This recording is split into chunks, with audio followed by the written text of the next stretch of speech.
वो आपका finish line है, ठीक है। 7 मिनट में आपने फिनिश लाइन को 5 बार क्रॉस करना है, कितनी बार? Elite Testing Services ETS is one of the leading recruitment agencies committed to providing top-notch quality services to the wide range of clients in the governmental, non-governmental and private sector.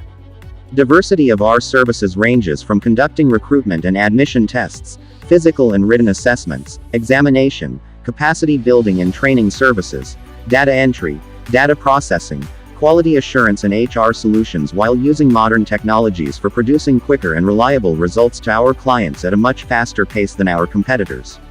We have a strong team of committed professionals who have a vast experience of providing services to our clients without compromising the quality and secrecy of our projects.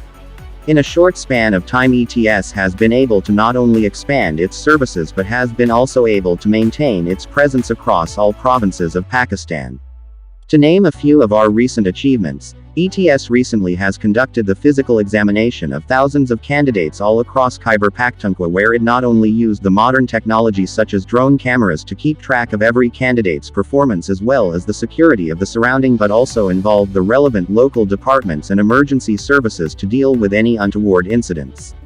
The process of the physical examination from the time of inviting candidates for the tests and receiving them at the test site to guiding them for their 1.6 kilometers run and taking their body measurements was done seamlessly by our local professional staff hired and trained specifically for this project. ETS also ensured the presence of the professional doctors on the day of the physical exam as well as the modern ambulances laced with latest emergency equipment. ETS recently also involved academicians from local schools and universities to help us develop our competitive testing papers for conducting written exam for the Department of Office of the Assistant Director, Local Government Rural Development Department, North Waziristan. Secrecy of any such exam is maintained by ETS like any other high-profile competitive exam in the country.